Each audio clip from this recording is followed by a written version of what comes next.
Hi folks, my mic is broken, which is absolutely perfect, but I'm back here in the same spot where I recorded the main part of this video 3 months ago, just to let you know that Varusteleka, purveyors of fine Finnish stuff, have made a special commemorative patch for Ian McCollum's and my collaborations this summer in Iceland and Finland.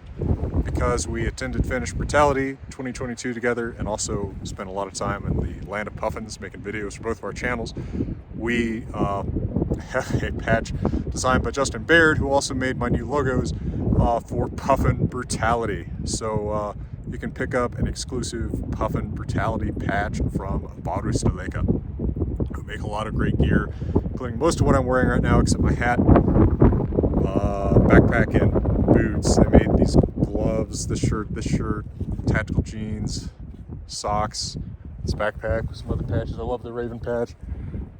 And even my underwear, which I'm not going to show you. So head on over to Varusteleka for some cool commemorative limited edition Puffin Brutality patches. And now you can watch about one of my weird little efforts for Ian right after Finnish Brutality 2022 from 3-4 months ago. For now, from beautiful Colorado, wishing you all the best.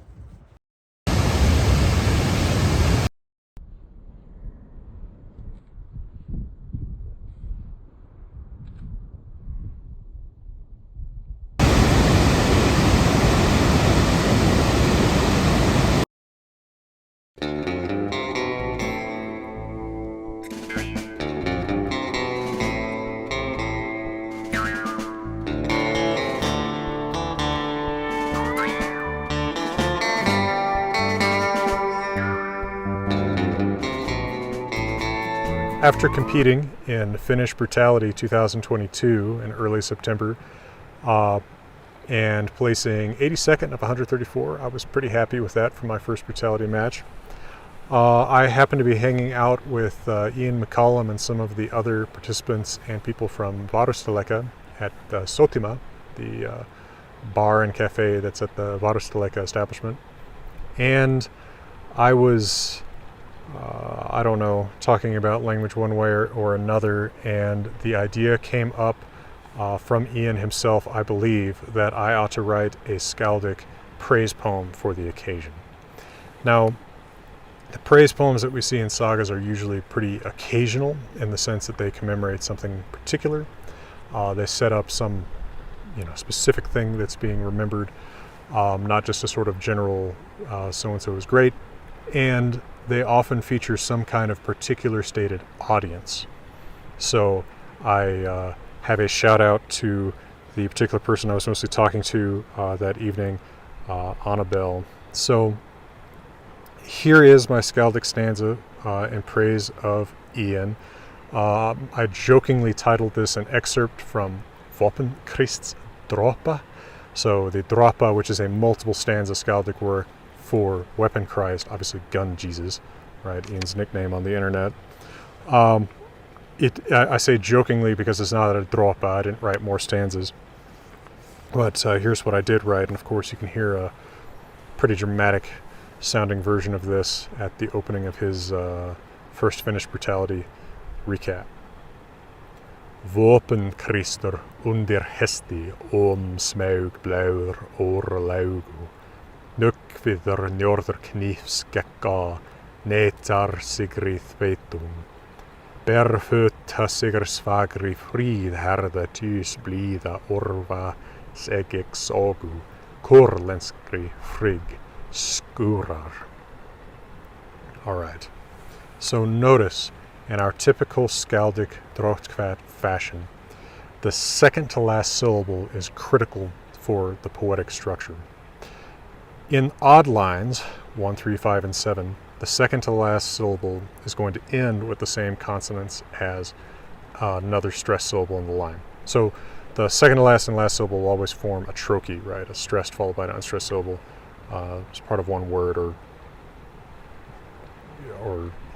it can be a complex morpheme, I suppose, but in principle one word. So we have hesti krister, right? St, st. Gek, nuk, right? Kk, kk. fagri sigrs. So the gr, the gr, and fagri and sigrs counts.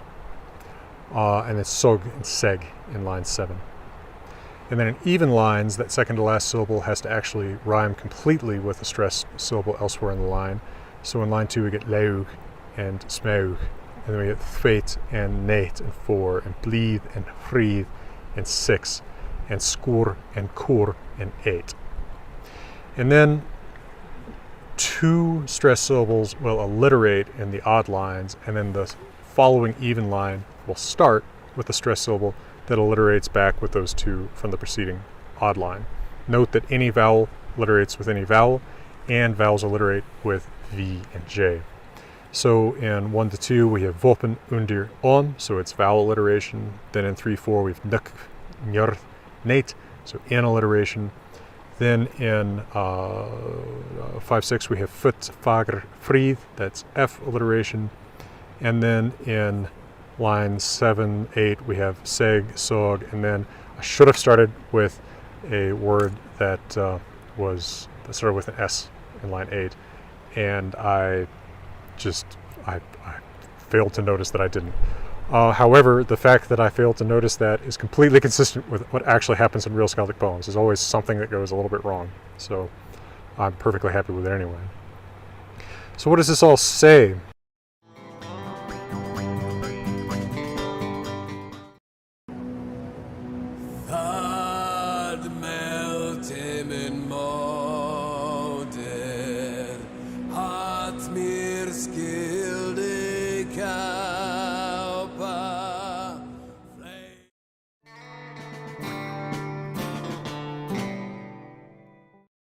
Well, weapon Christ, gun Jesus, smaug, he crept. This is in fact where J.R.R. Tolkien gets the name of the dragon. It also, in its Old English guise, is where he gets the original name of Gollum, right, Sméagol. So he crept under a metal dark horse. This is, I'm using that to describe the Sisu armored vehicle that we had to creep under in one stage. And he walked Gek, not, that's the that suffix to the Gek, blauther, out of a bath. Now, that's of course the laug. The laug here is the sauna that we had to emerge from naked in one stage. Let me explain what the blauthers are doing there. This is kind of a attempt at playing with words in Old Norse. Blauther literally means moist, but the that negates the Gek is supposed to go back to the blauther. He's not being moist in the sense that blauther is used in Old Norse, like metaphorically, to mean cowardly, right? A man whose blauther is timid. So he's going, when you first see the word blauther, you might take it literally, because he is literally like moist as he emerges from the sauna. But then you see that he's not cowardly because the negator that's on Gek, or at least that's how I intended. And I think that sort of wordplay is perfectly acceptable to real skalds. So he went not cowardly, or you can take it as moist, hearing it that way at first, naked out of the sauna. That njörður of the knife.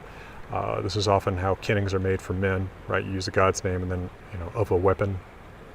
And he denies victory to his countrymen, netar sigri thwaitum, like me. He plays much higher than I do. And much higher than most of the American competitors, not Calvin, but I think most of the rest of us. All right, so now I say ek segi, the K suffix of the verb segi, say, the tale, sogu, of the victory, sigr, of the barefoot, because he was more than barefoot, he was bare everything in the sauna stage, beautiful haired, cheerful, blíða, tier of arrows, tis orva, again, God's name and weapon's name for man, the victory of the arrows of the, no, hold on, the victory of the shower of arrows, that's what the score is. So the sigr, skura, orva. Word order is mixed up here in a pretty extreme way to get words to fit into the right spots for alliteration and rhyme. Of course, that's perfectly typical, if not necessary, in skaldic poetry. And who do I say the saga to? Well, as I said, I was talking to Annabelle, who's Estonian, so I tell the tale to the fair Frigg, goddess name typically used for women, the fair Estonian Frigg, right? The fair Estonian woman.